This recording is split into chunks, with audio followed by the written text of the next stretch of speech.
This next unit, After Mind-Body Dualism, is on utilitarianism, the sort of traditional normative ethical system that we use to help determine why things are right and wrong. We're going to focus particularly on the two philosophers, Jeremy Bentham and John Stuart Mill, and compare and contrast their two different systems of utilitarianism.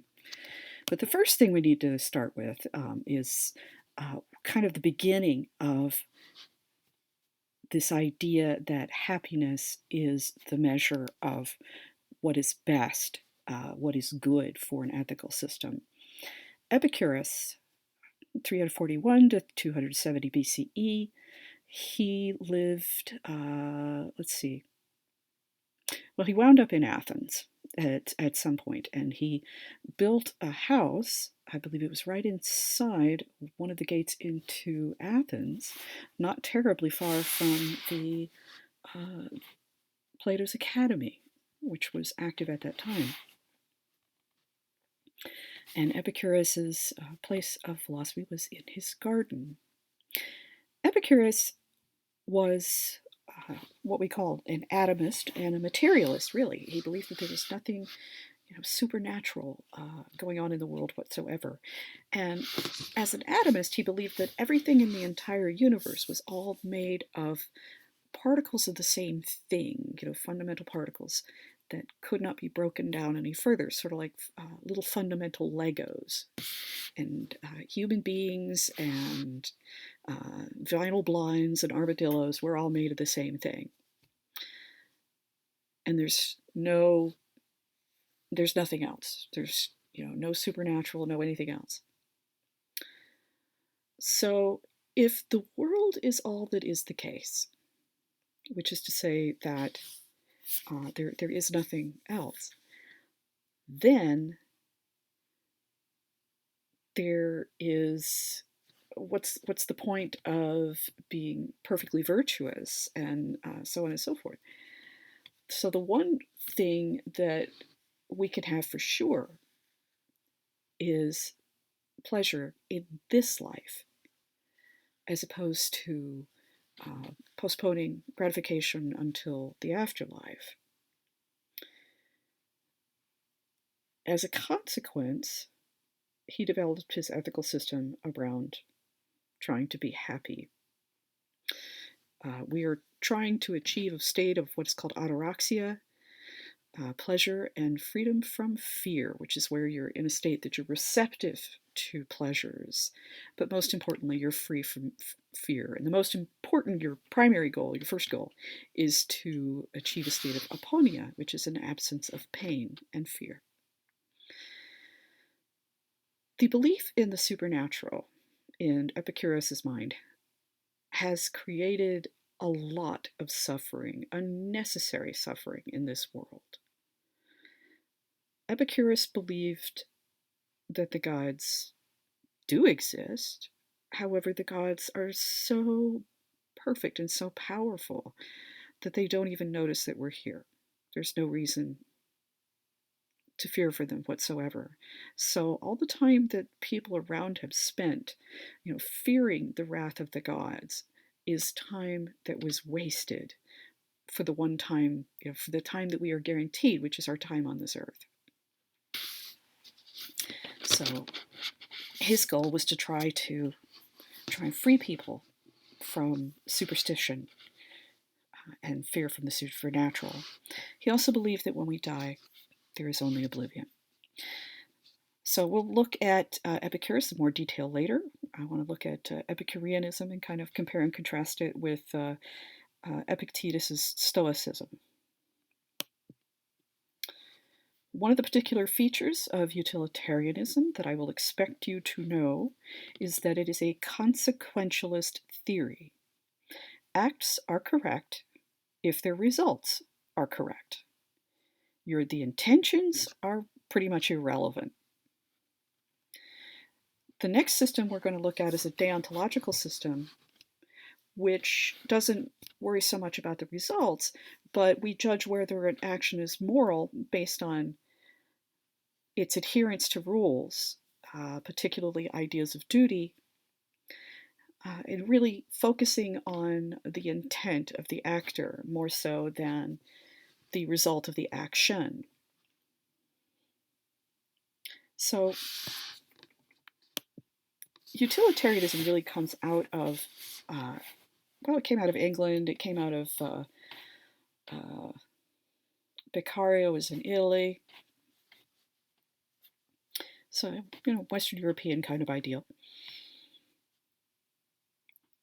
And the sort of British, empiricists were a part of this, and they felt like we can't really know what somebody's intention is, right? That's something that's pretty much unknowable to us because it's usually kind of, an internal, personal, subjective state that we don't have access to. What did you mean when why did you do that? Well, I thought I was doing this. Well, no, that's probably not what you thought, but it's tough to tell. But what you can't lie about, what you can't be mistaken about, is the consequences of an action. And it's easier to measure the consequences of an action than it is to measure the intent. So these utilitarians that's why they focused on consequentialism. And later on, when we look at Kant's deontological theory, we'll see what Kant has to say about that and what that means. But like Epicurus' theory, utilitarianism is surrounded by it's based on the idea that maximizing happiness, making people happy, is really the goal of a good ethical system. That's kind of definable, it's measurable, and doesn't require any weird metaphysical suppositions.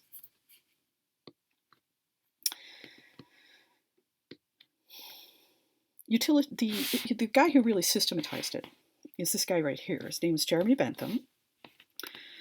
He was, a child prodigy, very intelligent, went to law school, and like so many other philosophers, went all the way through law school and never practiced a day in his life, just like Descartes. He was mostly a social reformer. He was very focused on trying to make society a better place, and he was really a political radical, and you can't overstate really how radical this guy was, and I'll show you more in a second. One of the reasons he didn't practice law after he completed law school is because he thought that the state of British law at that time was, complete crap. It was based on, I believe, common law, a system that used precedents. It was very arcane, had a lot of traditions along with it, and you could cite cases from like the 1400s to justify something you're doing in the 1800s, and just to Jeremy Bentham, that didn't seem at all the right thing to do. He thought we should throw out that whole system and start over and have a simple, easy to understand legal system. And he wanted it to be simple enough so that when people had a disagreement, they didn't have to hire lawyers and have to, go before a court, but that, if you had a disagreement with somebody over who owns a cow, you would go and meet before the judge, and the judge would make a decision, and it would be all very simple and clean and laid out and straight to the point, which is very much what he wanted. And it did not make great progress with that in his time. He was very egalitarian. He believed that everybody should be, treated exactly the same under British law and under ethical ideals, men and women and children. And he also thought that animals should be given moral consideration as well. Okay.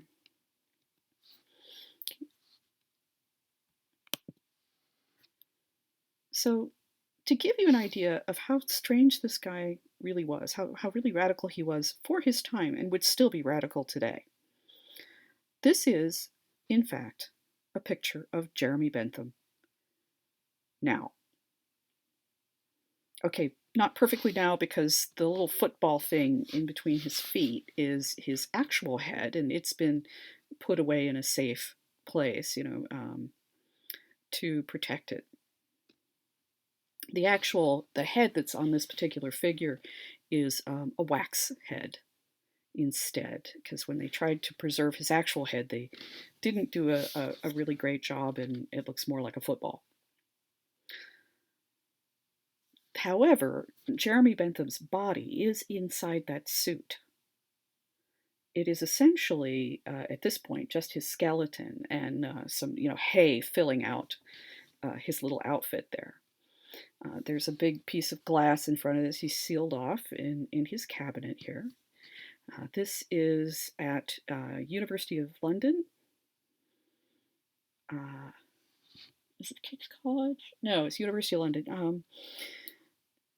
In a hallway somewhere that you can actually go and find it and look upon Jeremy Bentham now. This is Jeremy Bentham's auto icon. One of the things that Jeremy Bentham thought about was he was willing to flout burial practices, burial traditions, which are some of the most fundamental things that you can have in a given society, right? It's just very important to us, um, and he believed that we ought to be willing to change our practices for something that is more logical in his mind. And he thought this auto icon ideal would allow people to, visit with their loved ones after they had passed on in a much more interesting and intimate way than, talking to their headstone. He had planned on this well before he passed on. It was said that he picked out the glass eyes he wanted to be used in his head and would keep them in his pocket and kind of roll them out on the dining room table to see what people would do at dinner. I guess he'd roll them out and say, "I see you." No, I don't know. So he thought this was a better way of preserving and respecting our dead.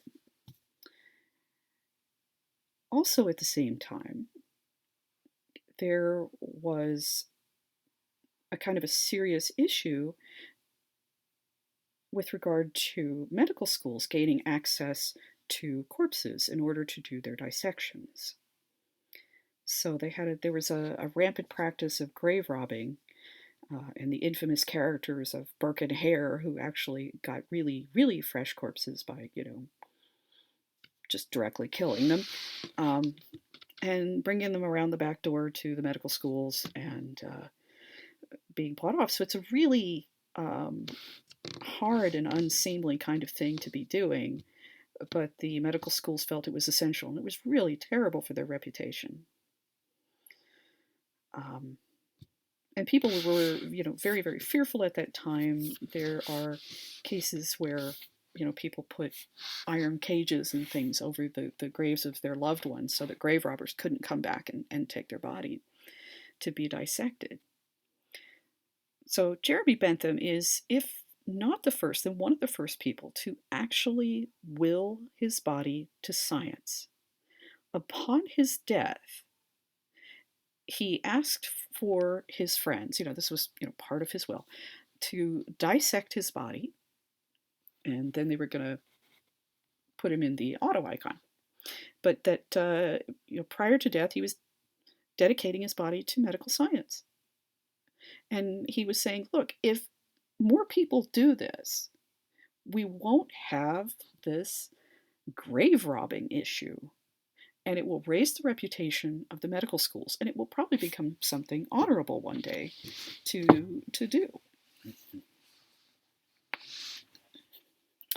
There are rumors that, in fact, he gets wheeled out for faculty meetings and things like that. But there it is. Jeremy Bentham, today. He was a little weird, kind of eccentric. Okay, this structure right here, I believe this one is Joliet, I believe, in Iowa or Illinois or something. I think it's Illinois. He also had a really remarkable idea for a new prison system. He advocated for, reform as opposed to punishment. And his idea was to create this system called the panopticon, which is, literally see everything. So the guards would be in the center temple, or rather in the center tower. And there's, one cell, one right after another, and there would be one prisoner per cell. And they can't see each other at all. And they weren't supposed to talk, and they weren't supposed to interact with any of their neighbors or anybody across the way. And the guards were supposed to be able to look into their cells at any time and observe what the prisoners were doing without the prisoners knowing whether or not they were being observed.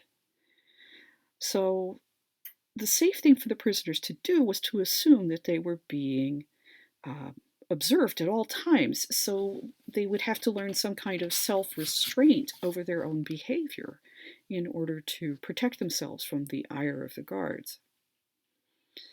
And he thought that that would lead to, reform, that one of the issues that criminals suffer from is an inability to suppress urges and, maintain self-control and so on, and that this was a way of teaching people how to go about developing their own discipline and self-control. He lobbied very heavily for this to be put into use, especially in Russia, and his brother was involved in it, and he put a lot of money in it trying to sell this idea. He thought it was very humane.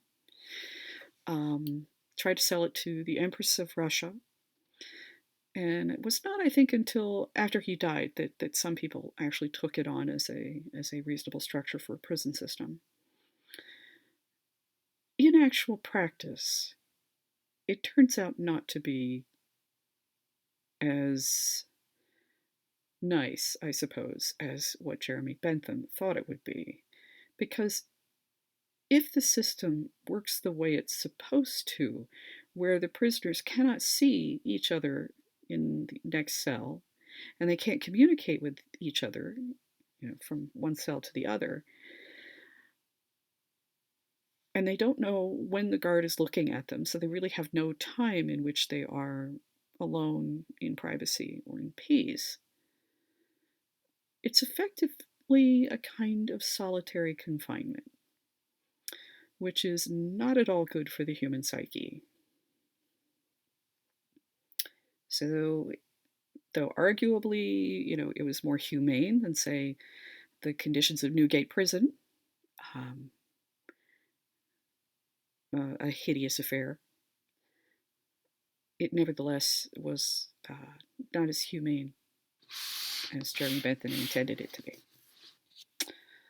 Okay, so this always cracks me up because right now we're using a system called Panopto for conferences and recordings and things. And I just think, do they really know that they named this after a prison system? But okay.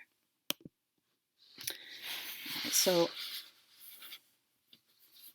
I'm going to assign you the first section really out of Jeremy Bentham's Principle of Utility to sort of express his ideas. By the principle of utility is meant that principle which approves or disapproves of every action whatsoever, according to the tendency which it appears to have to augment or diminish the happiness of the party whose interest is in question, or what is the same thing, in other words, to promote or to oppose that happiness. Okay, so that's the way Jeremy Bentham goes about describing it. Here's the shorter version, a little more pithy, as they say. Actions are good inasmuch as they promote pleasure and at the very least cause the least amount of pain. Um, yeah, this is actually a subtle distinction on principle of utility because there's a greater emphasis on avoiding pain over creating pleasure, and that resolves some particular issues that one can have, with regard to maximizing pleasure at the cost of some kinds of pains that, even if they're so much lesser than the pleasures that are produced, they're still unacceptable. Okay. Sentience, not rationality. So, for millennia, the measurement of what it is to be a human being was the measurement really of rationality, our capacity to be thinkers. Aristotle, man is the rational animal, period. And this was thought to be that particular feature that made moral obligations to human beings, really important. Is the capacity for rationality. Jeremy Bentham said, okay, now wait a minute. That's kind of cool and all, but if we're talking about trying to make people happy and we're trying to be, as kind of scientific and as logical as possible, the happiness, the pleasure that we get from, living a suitable life, that's really much, much better. And if we're all about trying to maximize happiness, then sentience is going to be the more important feature of creatures that deserve rational, moral consideration. Sentience is the ability to experience pain or pleasure. Sapience is the possession of wisdom.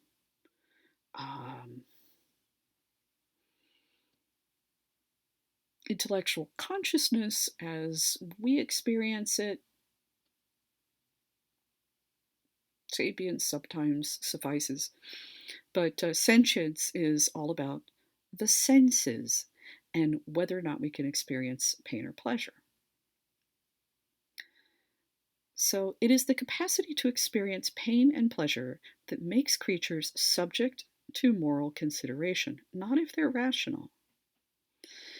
And the implications of this change are very profound. What that winds up including is some things that are non-rational, like animals. This is where he drastically differs from Rene Descartes' view of animals. Animals are certainly due moral consideration in his view. And some people think this actually has some implications for the abortion debate. But we're not going to get into that here. Jeremy Bentham also believed that all pleasures were to be, kind of equally preferred, right?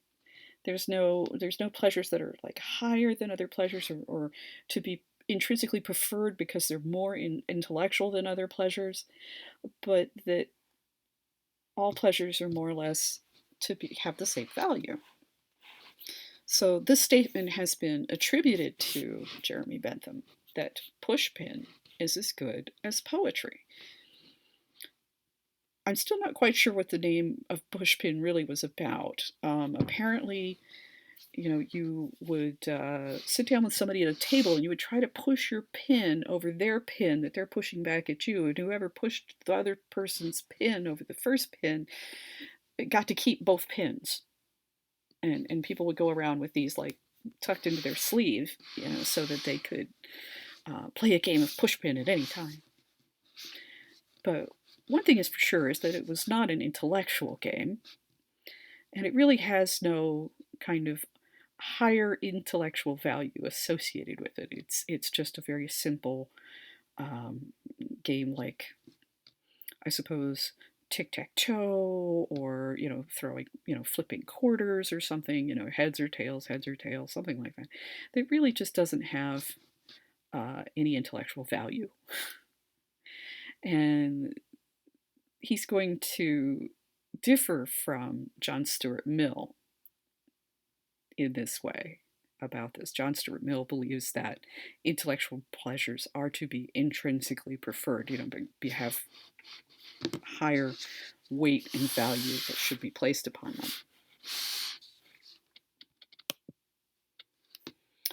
them.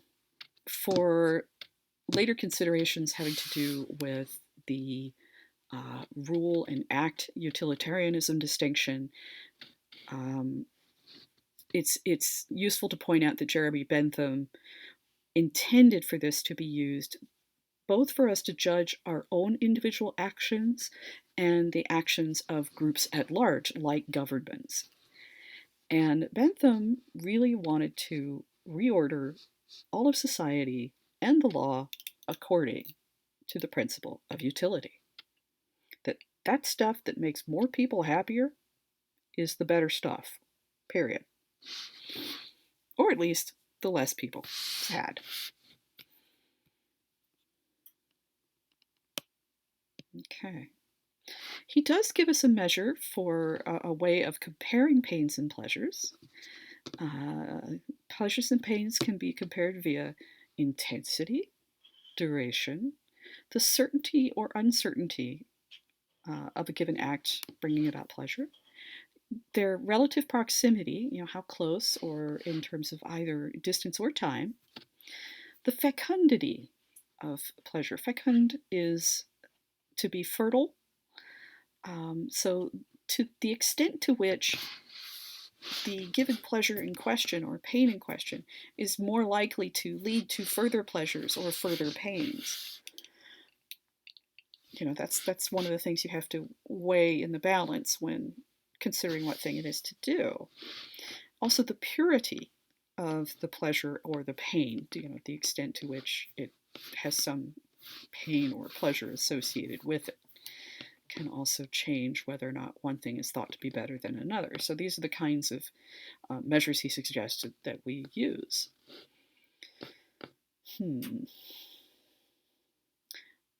At this point in the lecture, I would try to look for somebody to give me an example and do this sort of measurement system.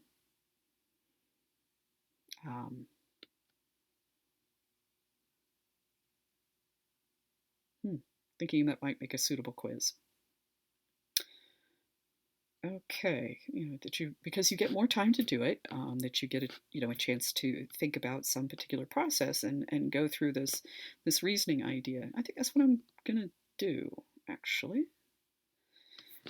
Okay, I think this is a good place to stop the lecture for the present time, and I will break it up into 2 lectures so that this isn't